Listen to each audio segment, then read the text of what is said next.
제가 처음 2000년도에 교회를 개척할 때에 교회 이름을 기쁨의 교회, Joyful Church, 기쁨의 교회라고 그렇게 지었습니다. 그때 제 마음속에 가지고 있었던 간절하고도 확실한 열망은 뭐냐면, 우리가 살만 나는 인생을 살기 위해서 꼭 우리의 마음속에 심령 안에 기쁨이 있어야 된다는 사실이, 이것이 제 마음에 깊이 다가왔습니다. 그래서 우리 교회에 나오는 모든 성도들의 심령에 그 기쁨이 하나님의 선물로 임하기를 위해서 그렇게 지었던 것으로 기억합니다. 여러분은 살만 나게 하는, 여러분을 인생을 살만 나게 하는 기쁨이 여러분들은 무엇입니까? 사람들은 일반적으로 돈을 기뻐합니다. 돈 버는 것 굉장히 즐거워합니다. 그리고 어떤 사람들은 권력을 기뻐합니다. 무서울 정도로 권력을 추구합니다. 그래서 또 어떤 사람은 인기를 좋아하고 얻으려고 합니다. 그리고 사람들이 자기를 인정하고 자기가 사람들에게 인기가 있을 때 굉장히 기뻐합니다. 그리고 어떤 사람은 또 인간적인 사랑에 빠지기도 합니다. 남자는 여자를, 여자는 남자를 그렇게 사랑하며 그 마음 깊은 곳에 기쁨으로 삼고 그것으로 삶의 낙을 삼습니다. 다 괜찮은 것들입니다. 저는 절대 무시하고 싶은 마음이 없습니다. 그런데 이런 모든 것들은 근본적으로 육체의 욕망을 따라서 우리에게 욕구되는 것이기 때문에 잘못하면 대부분 갈등을 일으키고 고통을 불러들입니다. 그리고 시간과 함께 차츰차츰 지나면서 이 모든 것들은 다 사라지거나 그 기쁨이 줄어들게 되어 있습니다. 저는 성질이 못돼서 그런지 이런 인생을 그냥 살기가 힘들었습니다. 젊었을 때 내 평생 이런 기쁨을 가지고 살아가야 된다는 것이 마음에 그렇게 와닿지가 않았어요. 그래서 굉장히 많이 고민을 했습니다. 그리고 10여 년이 넘도록 방황을 했습니다. 그리고 내가 믿는 하나님께 내가 살아야 되는 이유를 알려달라고, 내가 무엇 때문에 살아야 되고 무엇을 기뻐하며 일평생 내 삶을 불살라야 되는지, 내 영혼과 내 삶을 다 던져도 좋을 그 이유를 달라고 하나님께 부르짖고 방황했습니다. 그러던 어느 날 하나님께서 그것을 저에게 얻게 하셨습니다. 그 기쁨은 나의 모든 것이라고 말할 수가 있고, 그것은 내 삶의 이유이고 내 생애의 진정한 참 기쁨이 되었습니다. 나는 그 기쁨에 대해서 표현하고 싶어서 이렇게 노래로 만들었습니다. 예수 주 나의 모든 것, 예수 내 삶의 이유 되었네, 예수 내 생의 유일한 기쁨, 예수 예수 예수, 오직 예수만 노래하겠네, 오직 예수만 사랑하겠네. 내 가슴 속에 있는 예수님으로 인하여 얻게 된 영원한 기쁨, 내 삶의 이유가 된 이 기쁨이 여러분 심령에도 두루 깊이 임하기를 주의 이름으로 축원합니다. 오늘 말씀은 이 예수님께서 당신을 우리에게 나타내신 이야기입니다. 예수님과 어머니와 그 제자들이 가나라고 하는 한 동네 혼인잔치에 초대를 받았습니다. 그래가지고 그 혼인잔치에 참석을 하게 됐습니다. 그리고 혼인잔치가 끝나고 나면은 이제 피로연이 시작됩니다. 대략 이스라엘 사람들은 일주일 동안이나 피로연을 했습니다. 그런데 이 피로연이 진행되는 중간에 그만 본문 말씀에 보니까 포도주가 떨어지는 이런 일이 생깁니다. 잔치집에서 술이 떨어졌다. 이거 심각한 일이죠. 그래서 이 일로 인해서 예수님의 어머님이, 아마도 예수님의 어머님은 이 잔치와 깊은 관계가 있는 것 같습니다. 그래서 이 집의 사정에 큰일 났으니까 아들인 예수에게 아들 포도주가 떨어졌네 라고 얘기합니다. 근데 이 말을 듣고 예수님이 갑자기 자기 어머니에게 여자여 라고 말하면서 이 일이 당신과 나에게 무슨 상관이 있습니까? 라고 부르면서 내 때가 아직 이르지 아니하였습니다 라고 말합니다. 이 범상치 않는 대답에 대해서 마리아는 뭔가 주님께서 생각이 있다는 사실을 눈치채고 하인들을 불러서 얘기합니다. 저 예수님이 너희들에게 뭐라고 말을 하든지 간에 그대로 순종하라 라고 얘기합니다. 잠시 후에 예수님께서 입구 쪽에 있는 돌 항아리 6항아리가 있는데 그 항아리에다가 하인들을 시켜서 말합니다. 6항아리에다가 물을 다 가득 담으라고. 그저 하인들이 아귀까지 가득 물을 채웁니다.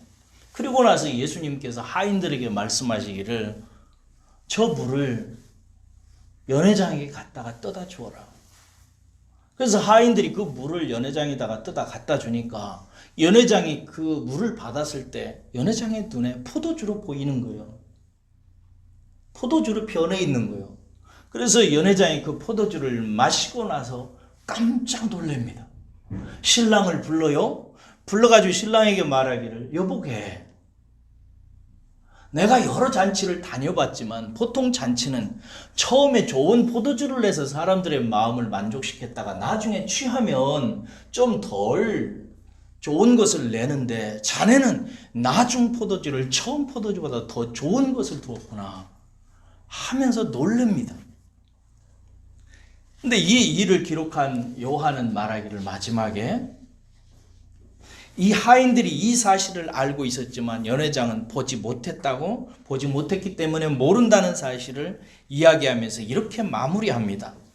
예수께서 이 첫 표적을 갈릴리 가나에서 행하니 그의 영광을 나타내심에 제자들이 그를 믿으니라 이렇게 마무리를 해요. 이 이야기를 가리켜서 저자는 뭐라고 하죠? 표적이라고 얘기를 합니다.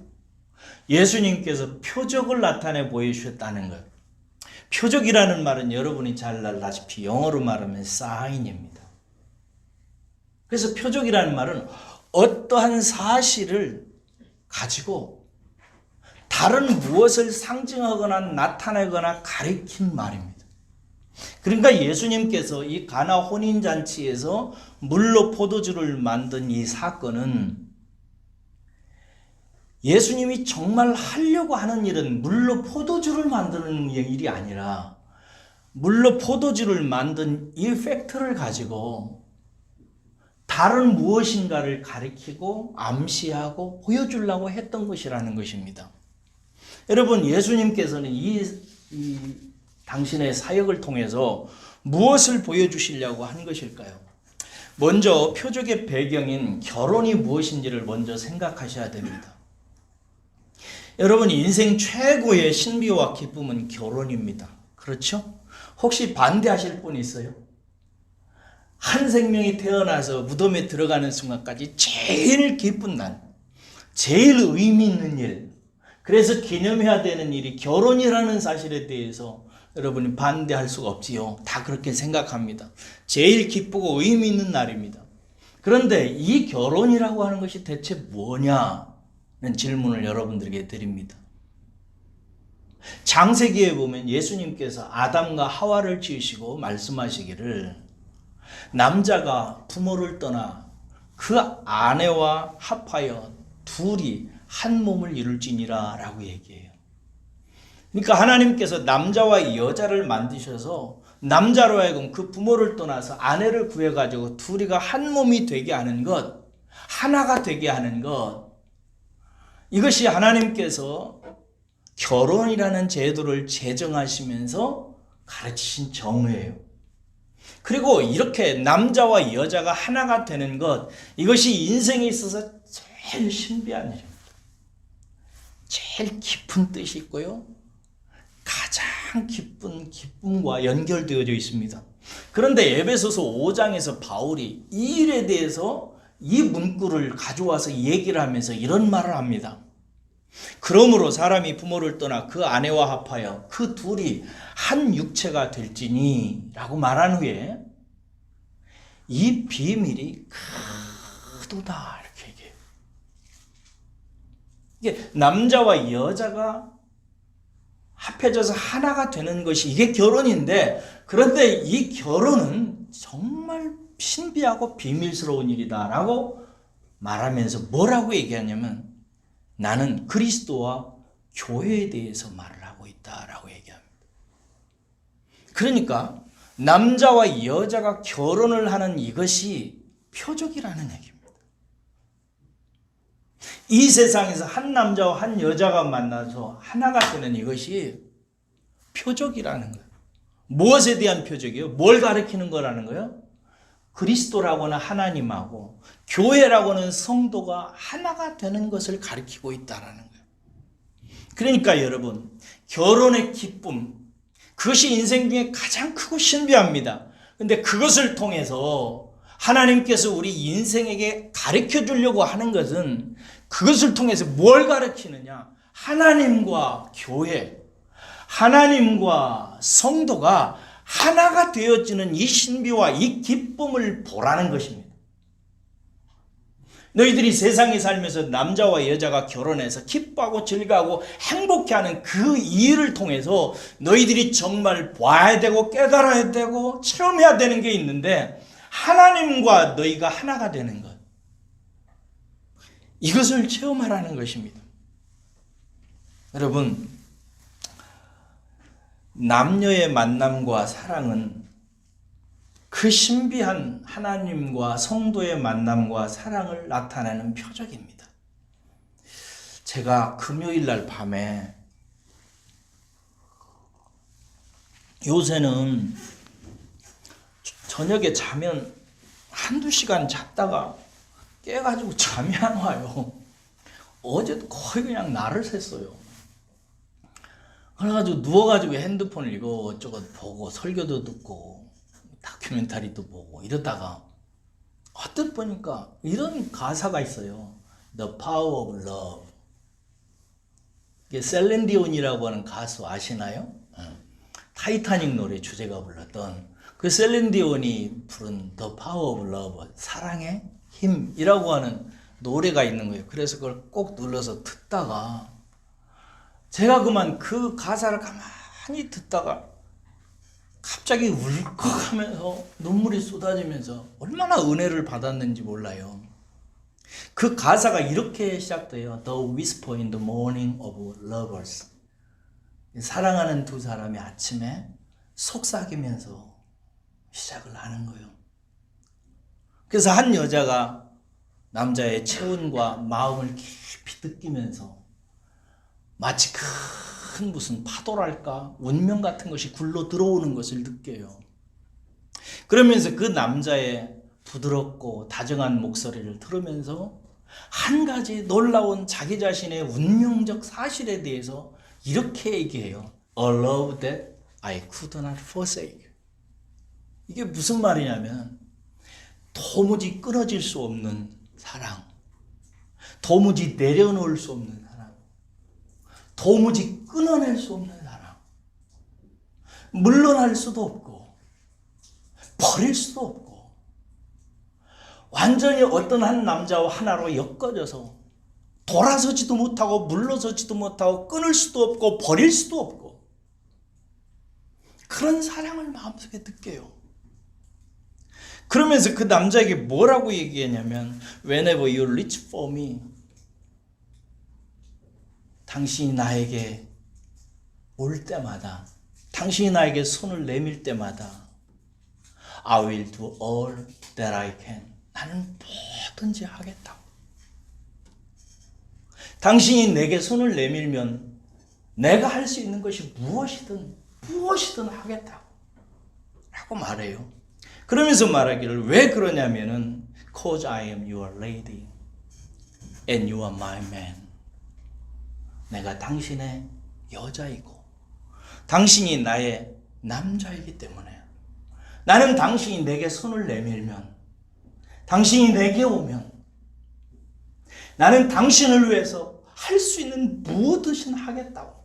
그 뒤에 가사 보면은 자기가 두려운 건 사실이라고, 앞으로 걸어가야 될 인생에 대해서 너무 두렵다고, 그러나 나는 배우겠다고, 그리고 그 길을 가겠다고 말하면서 이것이 the power of love, 사랑의 힘이라고 그렇게 얘기해요.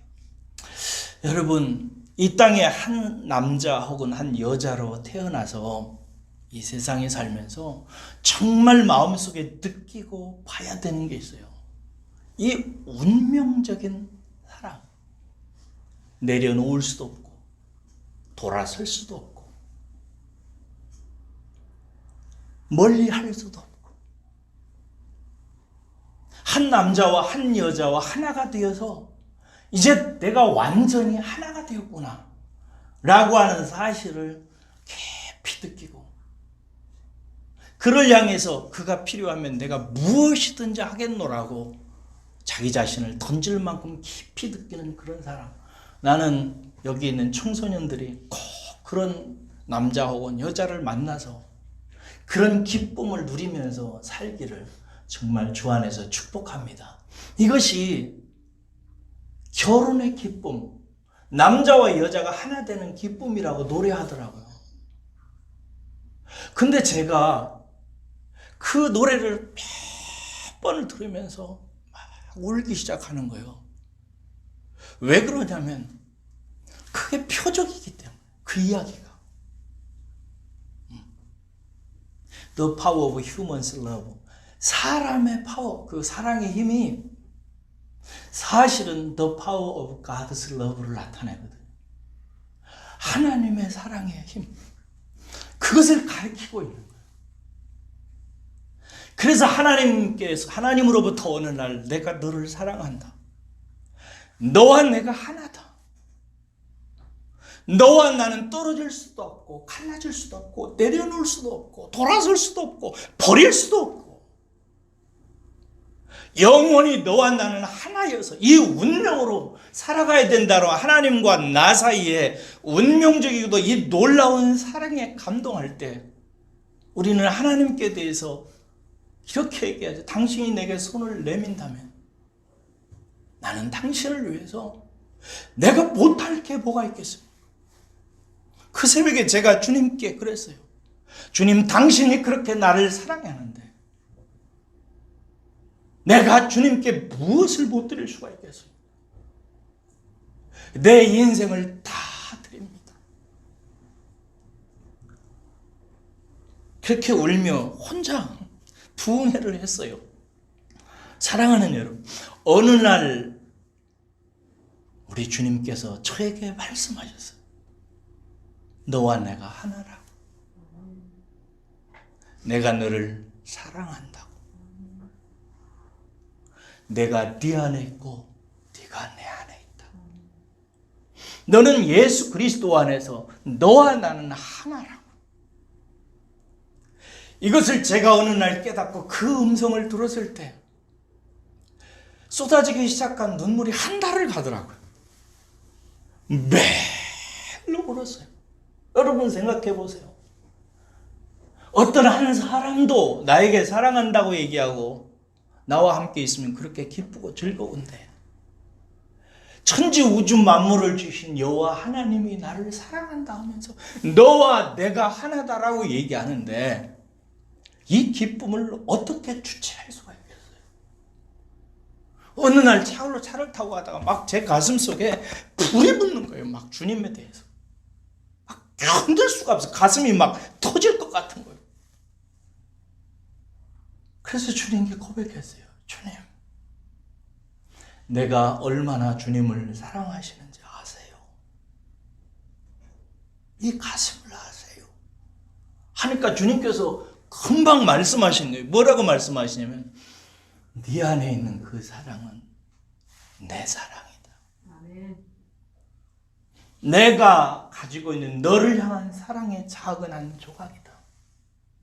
이게 무슨 말이에요? 내 가슴 속에 있는 주님을 향한 그 사랑은 표적인 거예요. 사인이에요. 왜 그 표적을 나에게 담아두시고 나로 하여금 고백을 하시는가? 그것을 통해서 하나님이 갖고 계신 나를 향한 그 사랑을 보라고, 그 사랑을 짐작해 보라고, 그 사랑을 깨달아 보라고, 내가 너를 얼마나 사랑하는지를 가늠해 보라. 저는 막 가슴이 터질 것 같아요. 참 많이 울던 시절이었어요. 사랑하는 여러분, 결혼은 그것입니다. 이 세상의 남자와 여자가 서로 만나서 둘이 하나가 되어서 사랑하는 것은 사실은 우리 인생이라는 것이 하나님을 지아비로 만나서 그의 신부가 되어서 영원히 하나가 되어서 장차 우리가 함께하게 될 영원한 천국 혼인잔치에 참석한 후로 영원히 하나님과 우리가 하나가 되어서 살게 되는 그 세계를 보여주는 거라고. 그것을 우리에게 얘기해요. 저와 여러분들이 그 기쁨을 하나님께서 사랑하는 사람들에게 때때로 그 사랑의 단편을, 그 표적을, 그 사인을 우리에게 주십니다. 여러분에게도 그 사인이 그 작은 한 조각이라도 여러분들이 받으시고 얻으시고 체험하시고 기뻐하시기를 주의 이름으로 축원합니다. 그런데 여러분, 이 기쁨은 어떻게 가능한가? 어떤 사람은 이 기쁨을 누려요. 그래가지고 막 자기 생명을 다 던지면서까지 주님을 사랑해요. 어떤 사람은 그런데 교회를 다니기는 다니는데 이 사랑에 대해서 전혀 몰라요. 감각이 없어요. 그래서 예배 드리는데도 그저 얼굴이 펴지지 않고 답답한 심령. 신앙생활하는 것이 하나의 윤리가 되고 의무가 되고 책무가 되어서 의지적으로 억지로 하는 사람이 있어요. 왜 그러는가? 남자와 여자가 만나서 사랑하듯이 하나님과 우리가 만나서 예배를 통해서 만나고 말씀을 통해서 만나고 기도를 통해서 만나서 그분의 사랑을 접촉하고 알고 깨달아가는 게 있어야 된단 말이죠. 근데 그게 어떻게 가능하냐 이 말이에요. 포도주가 있어야 됩니다. 그게 무엇을 의미하나? 여러분, 포도주는 결혼식을 기쁨의 잔치로 만드는 절대적인 소재입니다. 술은 결혼식에 있어서 피로연에 있어서 정말 필요한 음식입니다. 저는 개인적으로 술이 진짜 신비하다고 생각합니다. 왜 예수님께서 당신이 우리를 위해서 피 흘려 죽으신 그 피를 포도주로 술로 기념하게 하셨을까?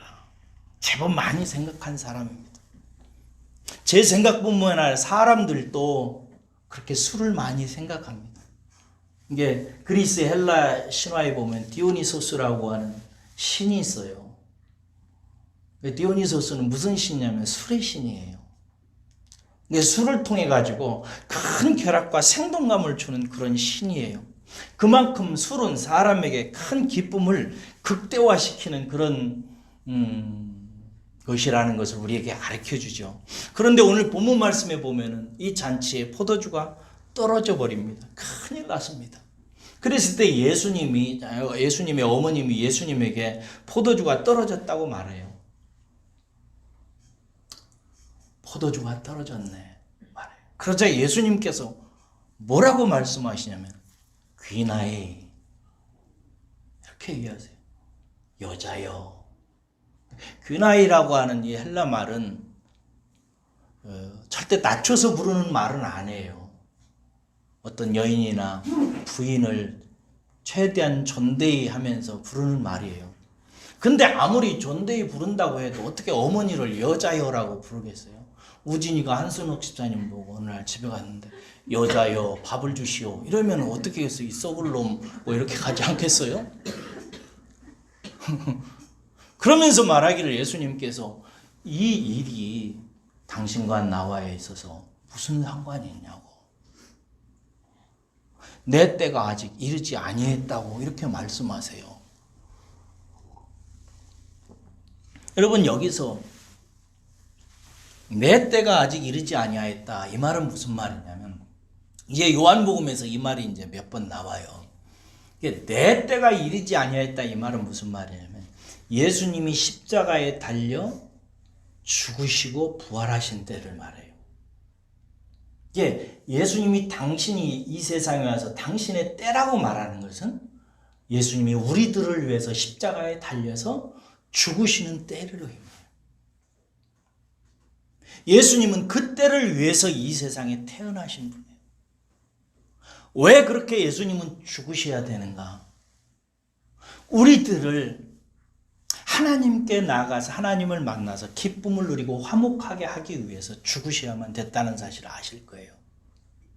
예수님이 그렇게 죽으시면서 하나님과 우리 사이를 갈라놨던 죄를 당신의 온몸으로 대신 짊어지시고 십자가에 달려 죽으심으로 말미암아 우리의 죄를 깨끗이 씻어서, 정결하게 씻어서, 깨끗하고 순결한 신부로 씻어서 영원한 지아비인 아버지 하나님 앞에 나아가도록, 하나님께 나아가도록 이끄는 일을 하기 위해서 예수님께서 오셨고, 예수님의 때는 바로 그 때를 의미하는 것입니다.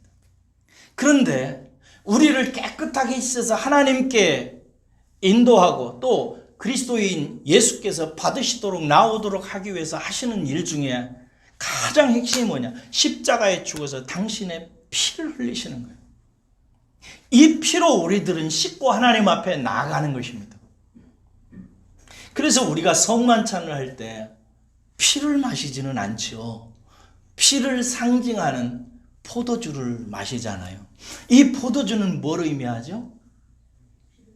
예수 그리스도의 우리를 대속하신, 우리를 씻는, 우리의 모든 죄와 허물을 씻는 의미를 갖고 있단 말이에요. 그래서 우리는 성만찬 때 포도주를 마시면서 예수 그리스도의 보배로운 피로 우리의 모든 죄와 허물을 머리끝부터 발끝까지 깨끗이 씻음으로 말미암아 이제 하나님을 만날 수 있는 자격을 회복하고 하나님께 나아가서 기쁨으로 그분을 경험하고 체험하는 신앙생활을 하는 표시로 포도주를 마신단 말이죠. 근데 오늘 본문 말씀에 보면 예수님께서 그 어머니가 포도주가 떨어졌다고 말할 때 주님이 엉뚱한 말을 하시는 것처럼 보여요. 여자여 귀나에 이렇게 얘기를 해요. 이게 왜 그러냐면 예수님께서는 지금 그 현장에 포도주가 떨어지고 잔치가 계속되어지고 포도주가 떨어지는 이 상황을 보시면서 예수님의 마음과 생각은 지금 딴 데가 있다는 사실을 우리가 가름해야 돼요.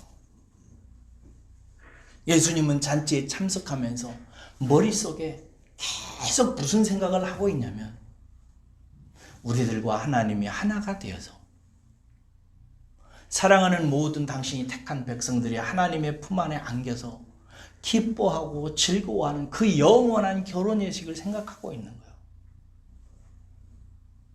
그런데 어머니가 포도주가 떨어졌다고 하니까 어머니를 그렇게 하나님 앞에 나아가서 동일하게 하나님을 만나서 기쁨을 얻어야 되는 한 인간으로 보신 거예요. 한 여자로. 그래서 여자요 라고 부르는 거예요. 그러면서 말하기를 지금 내가 이 지상에서 육체적인 남자와 여자가 만나서 혼인을 하고 포도주를 마시는 이 일을 위해서 하는 일이 나의 실제적인 일하고 무슨 상관이 있냐고. 상관이 있어요 없어요? 예수님은 이거 돌아오시지 않았어요. 이 세상에 물리적인 포도주가 떨어진 것을 해결하는 문제하고 예수님이 하시려고 하는 일은 아무 상관이 없어요 사실은. 그러니까 이 일이 나와 무슨 상관이냐. 내가 진짜 포도주를 만드는 사건, 내가 내 피를 흘려서 나의 백성들을 하나님께로 인도해서 그들에게 기쁨의 혼인잔치 속에 참여하게 하는 일은 그때는 아직 이르지 아니하였다 라는 말을 하세요. 여러분, 예수님의 마음속에서는 그게 있었던 거예요. 이때 어머니는 예수님이 무언가 비밀한 일을 생각하고 있음을 눈치채신 것 같아요. 아들이 뭔가 신비한 일을 지금 생각하고 있구나. 어쨌든 어머니가 한 말에 대해서 다른 말을 하니까. 그래서 하인들에게 말하는 거예요. 저분이 무슨 일을 하려고 하거든 꼭 하라는 대로 그대로 하라고. 그 모습을 예수님께서 보시면서 이렇게 마음으로 생각하신 것이죠. 장차 내가 영혼의 포도주를 만들어서 하나님께 나아가는 그 일을 해야 되는 것처럼 그 일을 표적으로, 그 일을 상징으로 미리 보여주는 이 일을 지금 해야 되겠다라고 생각하신 거예요. 그래서 입구에 정결 예식을 따라서 물을 담아놓은 돌 항아리 6개, 대략 한 제가 계산해 보니까 6개에 들어가는 물이 한 700리터 정도 되더라고요. 그 정도 되는 6개 돌 항아리에다가 물을 가득 채우라고 하인들에게 말해요. 하인들이 가득 채우죠. 그러자 그 물을 떠다가 연회장에게 갖다 주라고 하죠. 연회장이 그것을 먹어보니까 세상의 상품 중에 상품의 포도주인 거예요. 그래서 그 잔치가 이전보다 더 좋은 포도주로 더 기쁨의 잔치가 됐다는 그런 얘기입니다.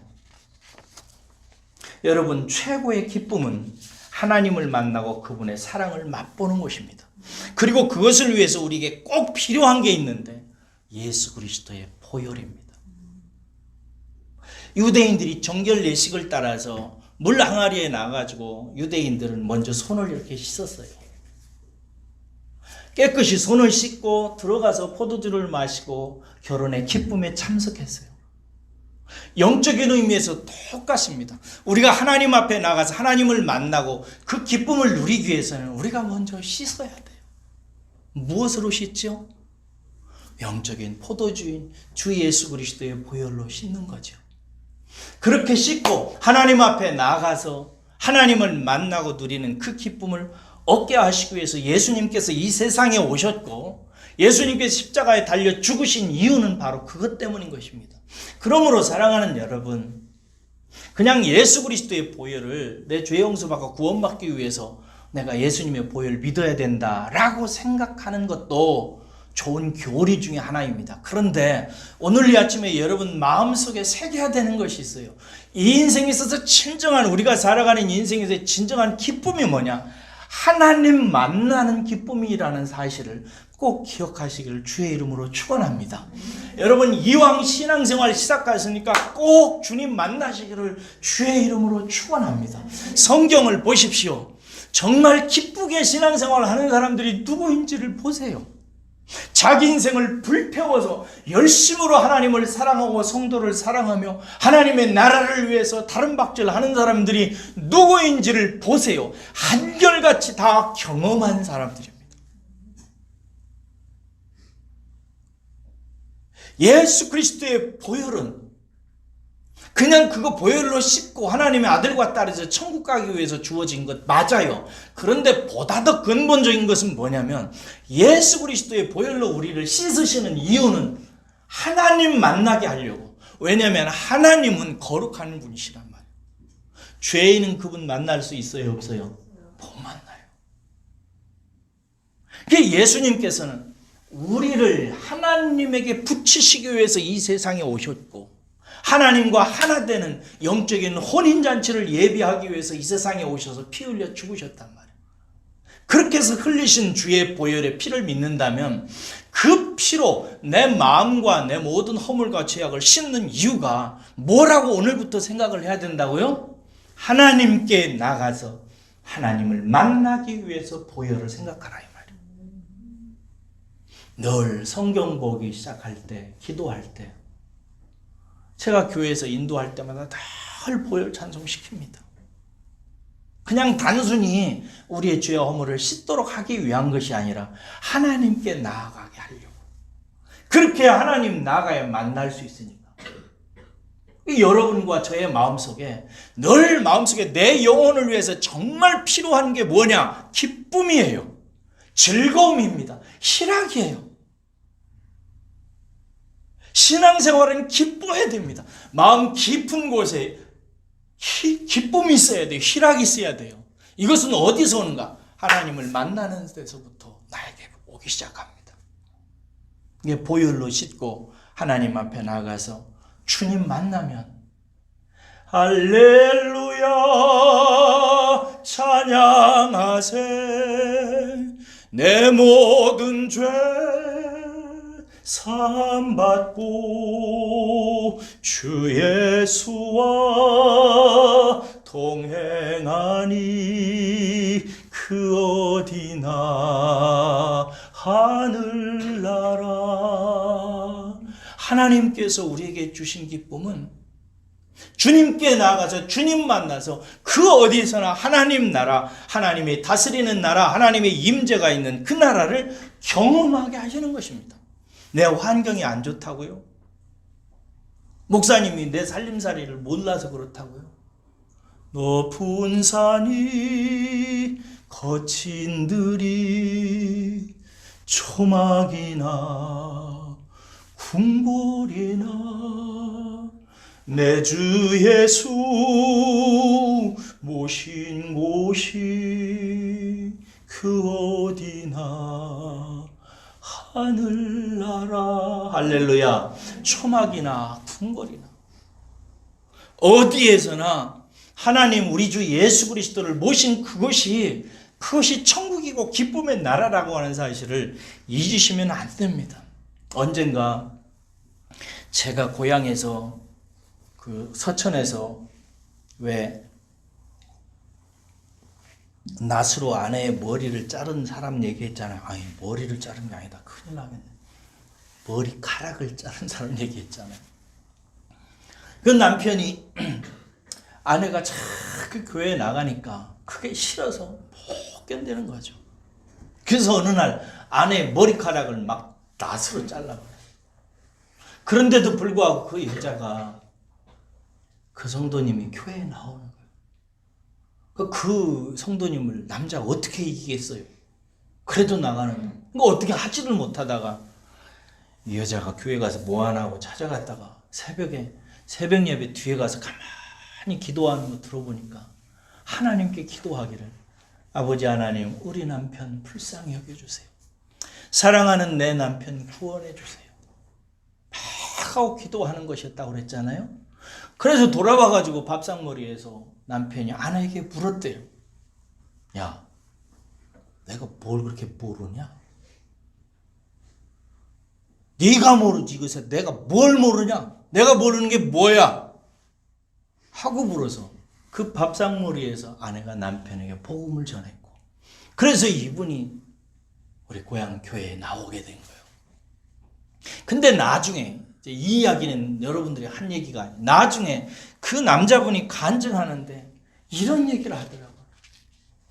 자기가 이해를 할 수가 없었대요. 뭘 이해를 할 수 없었냐면 그렇게 자기한테 맞고 혼나고 구박을 받는데 교회 갔다 와서 밥상을 차리는 거 보면 이해할 수가 없대요. 다른 여자들 같으면 그러면 밥도 안 차리고 집을 나가고 막 이럴 텐데 교회만 갔다 오면 콧노래를 부르면서 밥상을 지극정성으로 차려가지고 항상 남편을 이렇게 잘해주더래요. 그게 제일 이해가 안 됐대요. 어떻게 저럴 수 있나. 근데 나중에 예수님 믿고 하나님 체험하고 나니까 그걸 이제 알겠다고 얘기하더라고요. 왜? 하나님께 예배하고 하나님 만나고 기도할 때 하나님 체험하게 되니까 그 기쁨이 생활에서 어려운 일을 할 수 있는 능력이 되더라고. 이게 the power of God's love. 하나님의 사랑의 힘이 남편을 끝까지 사랑하게 만들고 아내를 끝까지 사랑하게 만들고 자식들을 끝까지 사랑하고 참고 인내하게 만들고 교회에서 섬기고 세상에서 봉사하며 살 수 있게 하는 힘이라는 거예요.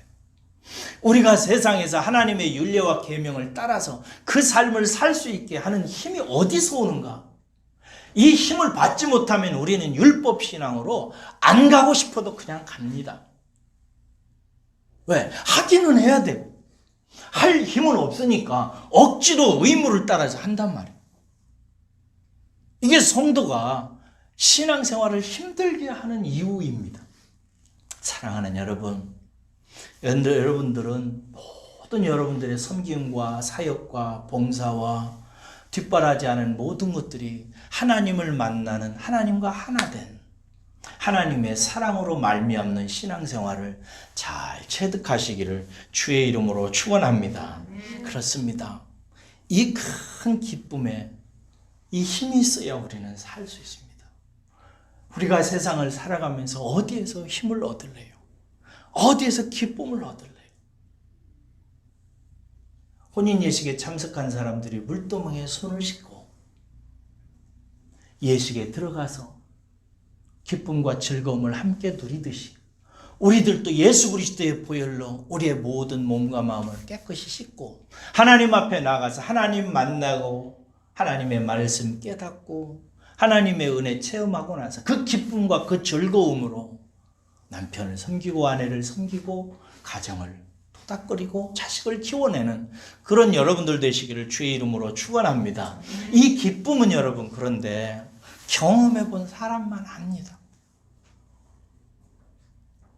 이게 조금 저는 안타까워요. 오늘 본문 말씀에 보면 연회장은 물로 된 포도주를 맛보고도 어디서 났는지 모르더라고 얘기합니다. 그렇죠? 근데 누구는 알아요? 물 떠온 하인들은 알더라 이렇게 돼 있어요. 하나님을 만나는 기쁨에 대해 누가 아느냐? 경험해 본 사람이 압니다. 그래서 주님께서 말씀하신 찾으라고, 두드리라고, 하나님께 나아가라고, 열심을 다해서 나아가라고, 하나님 만나라고. 그래야 그 세계를 알게 된다고.